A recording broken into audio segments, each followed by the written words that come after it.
दोस्तों, आज मैं आपके लिए एक सुपरनैचुरल हॉरर मूवी लाया हूँ जिसका नाम है नथिंग लेफ्ट टू फियर और ये मूवी 2013 में रिलीज की गई थी।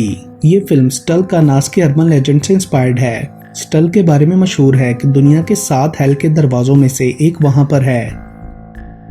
फिल्म के स्टार्ट में हम एक फैमिली को गाड़ी में देखते हैं जिसमें डैन, वेंडी और उनके 3 बच्चे मैरी, रेबेका और क्रिस्टोफर थे। डैन एक प्रीस्ट था और उसे कार्नास काउंटी के एक स्मॉल टाउन स्टल में पेस्टर की जॉब मिली थी, इसलिए अब वो सब वहां शिफ्ट हो रहे थे।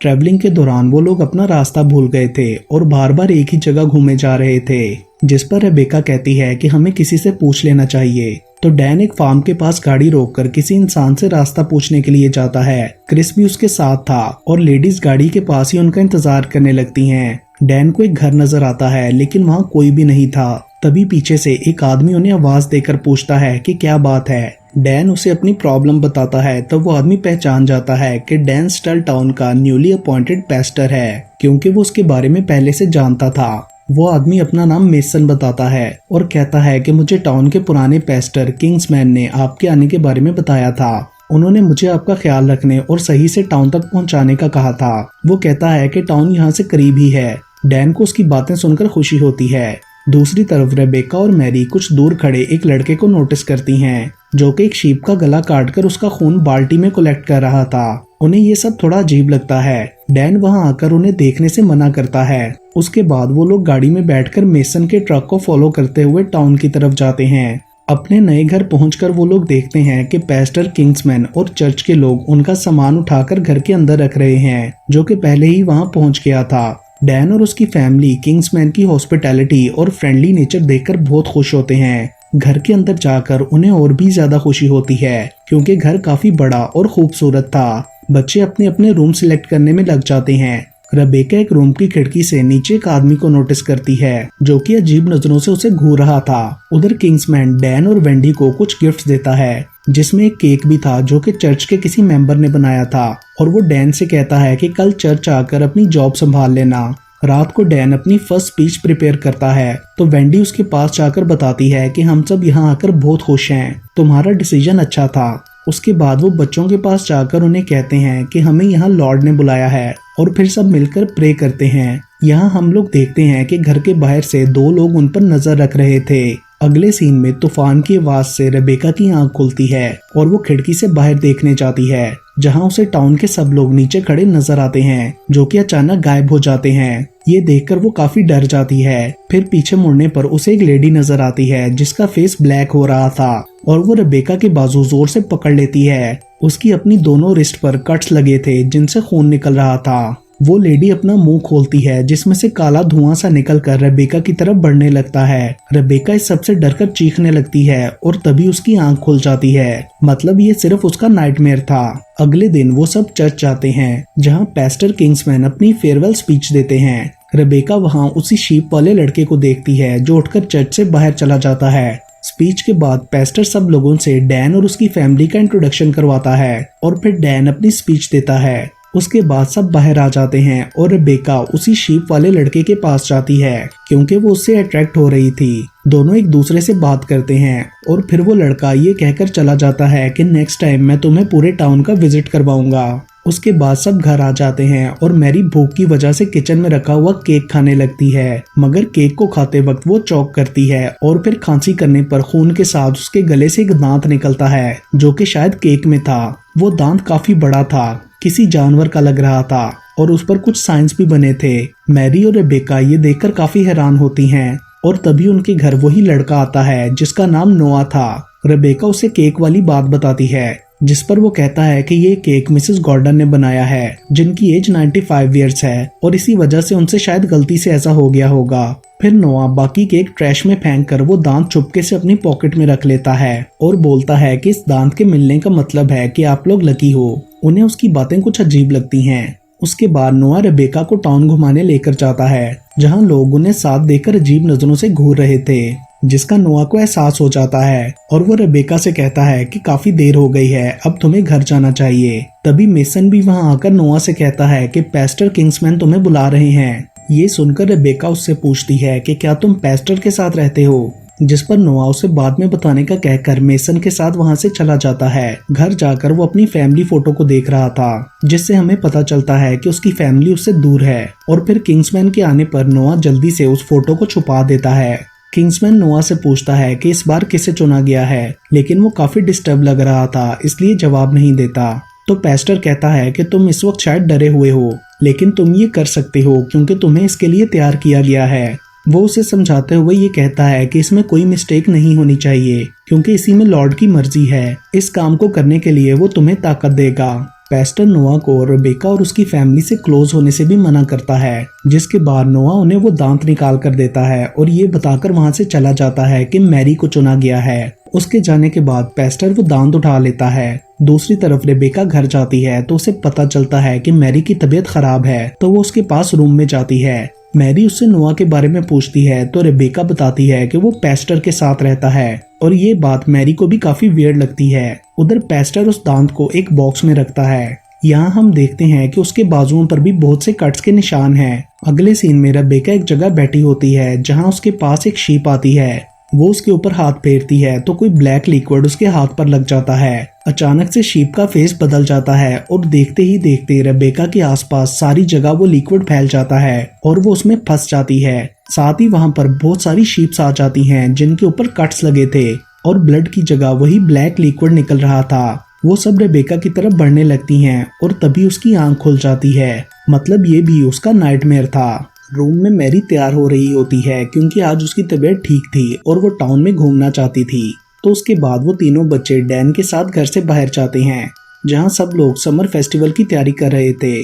मैरी को वहाँ एक लड़का अच्छा लगता है और वो उससे बात करने की कोशिश करती है, लेकिन वो लड़का बिल्कुल भी बात नहीं करता। रेबेका नोटिस करती है कि उसकी रिस्ट पर भी कट का निशान है। तभी उसे नोआ दिखाई देता है और वो उसके पास चली जाती है। नोआ उसे जंगल में अपनी फेवरेट जगह पर लेकर जाता है, जो कि एक लुकआउट टावर था, जहां से पूरे टाउन का व्यू दिखता था। ऊपर टॉप पर जाकर वो दोनों व्यू एंजॉय करते हैं। रेबेका को वहां आकर काफी अच्छा लगता है। अचानक से वो नोआ की रिस्ट पर भी कट के निशान देखती है, जिसे नोआ छुपाने की कोशिश करता है। फिर रेबेका के पूछने पर वो बताता है कि पेस्टर किंग्समैन मेरे डैड नहीं है, मैंने अपनी फैमिली को खो दिया था, इसलिए पेस्टर ने मुझे अपने साथ रख लिया।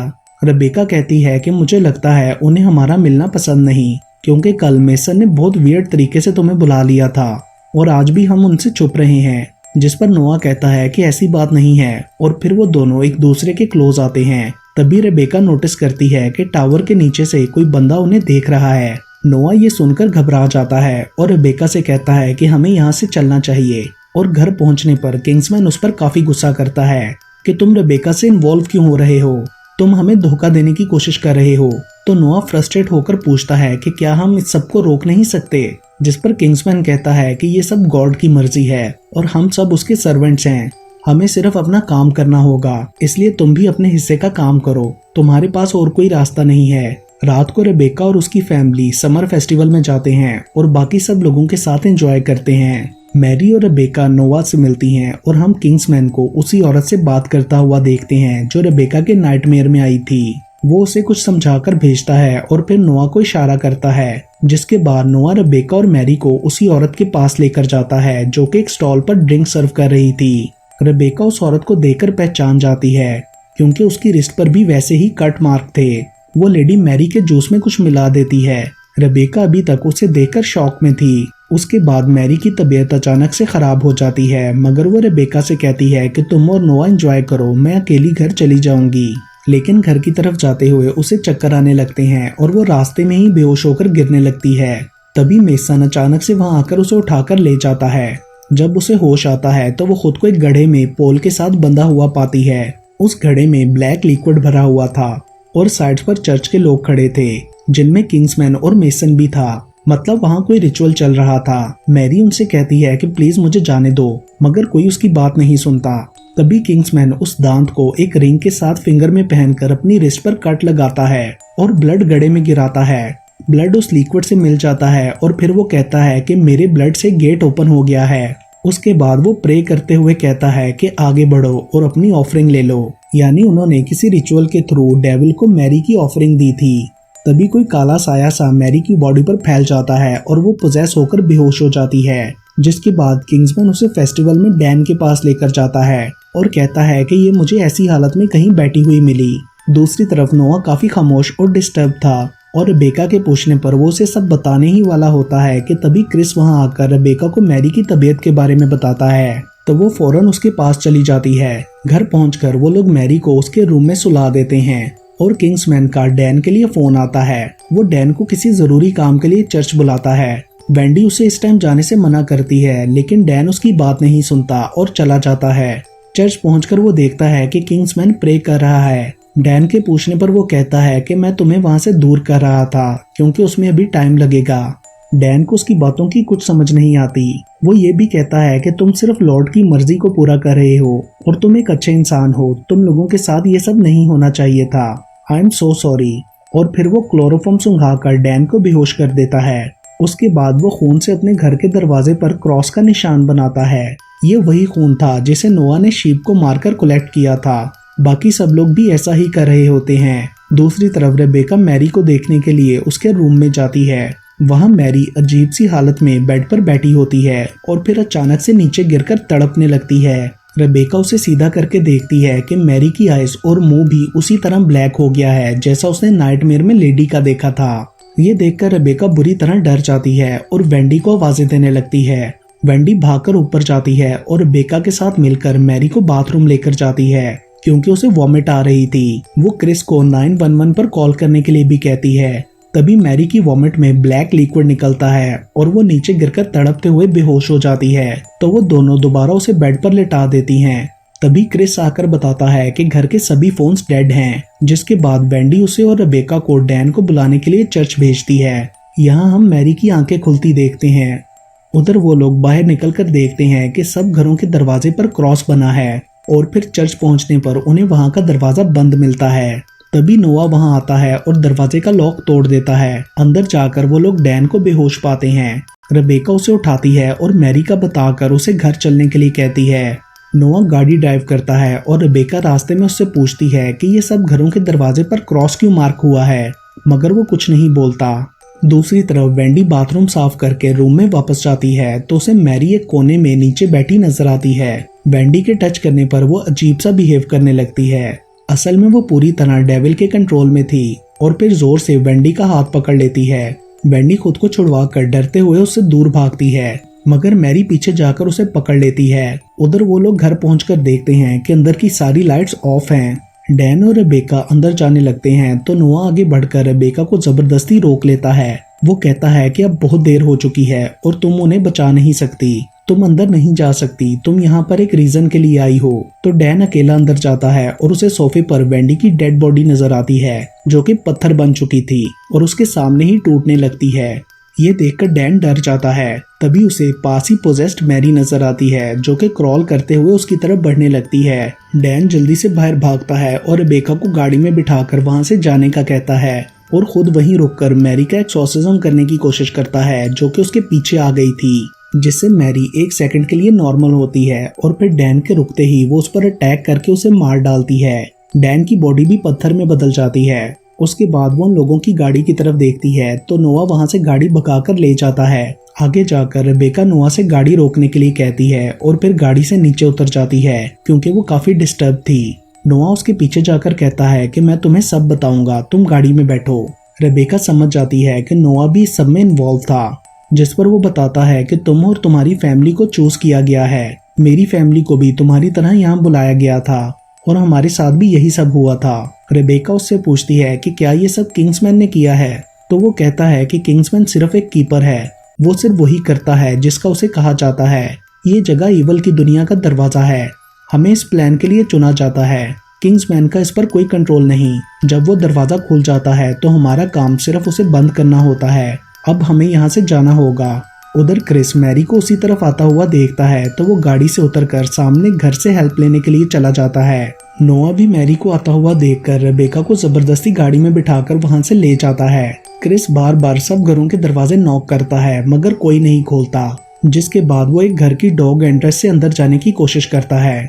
मैरी पीछे से उसकी टांग पकड़ लेती है लेकिन वो किसी तरह अंदर पहुंच जाता है। उसकी टांग बुरी तरह जख्मी हो चुकी थी। उधर नोआ गाड़ी वापस घुमाकर वहीं ले आता है और वो देखते हैं कि मैरी एक घर के बाहर खड़ी है। वो समझ जाते हैं कि क्रिस अंदर है, मगर तभी उस घर की फैमिली क्रिस को बाहर निकाल देती है और मैरी उसके पीछे जाती है। नोआ मैरी को गाड़ी से टक्कर मारकर गिरा देता है और तभी दूसरी तरफ किंग्समैन के मुंह से वही ब्लैक लिक्विड निकलता है। रेबेका जल्दी से क्रिस को गाड़ी में बिठा देती है और वो लोग वहां से भाग जाते हैं। आगे जाकर नोआ एक मेडिकल स्टोर से बैंडेज लेने के लिए जाता है और रेबेका से कहता है कि अगर मैरी आ गई तो तुम गाड़ी लेकर चली जाना। तभी अचानक से मैरी वहां आ जाती है और उनकी गाड़ी खुद ही बंद हो जाती है। पीछे से नोआ आकर रेबेका को गाड़ी से निकालकर पकड़ लेता है और मैरी क्रिस को भी मार देती है। ये देखकर रेबेका बहुत दुखी होती है और वो लोग वहां से भागने लगते हैं। मैरी भी उनके पीछे जाती है। भागते हुए नोआ रेबेका को उसी बिल्डिंग में ले जाता है जहां मैरी पोजेस हुई थी। वहां सामने किंग्समैन खड़ा होता है और आसपास बाकी लोग भी थे। रेबेका समझ जाती है कि नोआ उसे जान के यहाँ लाया है। किंग्समैन भी कहता है कि नोआ ने गॉड की मर्जी पूरी की है। वो बोलता है कि हमने गेट को बंद करके ये सब खत्म करना है, वरना ईवल इस दुनिया पर कब्जा कर लेगा। इसके अलावा हमारे पास और कोई रास्ता नहीं। तभी मैरी भी वहां पहुंच जाती है और हर तरफ डार्कनेस फैलने लगती है। मैरी का फेस भी काफी भयानक हो चुका था। नोआ रेबेका की रिस्ट को काटकर उसका ब्लड उसी गड्ढे में गिराता है। ब्लड के पानी के साथ मिलते ही मैरी तड़पने लगती है। रेबेका बेहोश हो जाती है और मैरी के अंदर से ईवल निकलकर गड्ढे में चला जाता है। उसके बाद सब लोग आकर रेबेका को टच करते हैं और फिर उसके अंदर से एक ब्राइट लाइट निकलकर फैल जाती है। यहाँ सीन शिफ्ट होता है और हम एक न्यू फैमिली को उस टाउन में आता हुआ देखते हैं। वो लोग भी उसी फार्म में रुककर रास्ता पूछते हैं और रेबेका वहाँ उसी तरह शीप्स को काटकर ब्लड कलेक्ट कर रही थी जैसा पहले नोआ ने किया था। यानी नोआ वाली ड्यूटी अब रेबेका को मिली थी। उस फैमिली का एक लड़का रेबेका को ये सब करते देखता है। एक्चुअली स्टोरी के अकॉर्डिंग वो टाउन कर्स था और उन्हें उसके लिए एक फैमिली का सेक्रीफाइस देना होता था। फैमिली के एक मेंबर को एंड तक सेफ रखा जाता था ताकि डीमन को वापस भेजा जा सके। और इसके साथ ही ये मूवी यहीं पर खत्म हो जाती है। दोस्तों, आने वाले दिनों में मैं आपके लिए बहुत सारी इंटरेस्टिंग हॉरर मूवीज एक्सप्लेन करने वाला हूं, तो अगर आपने अभी तक मेरा चैनल सब्सक्राइब नहीं किया तो सब्सक्राइब करें and stay tuned to movies explained Hindi Urdu.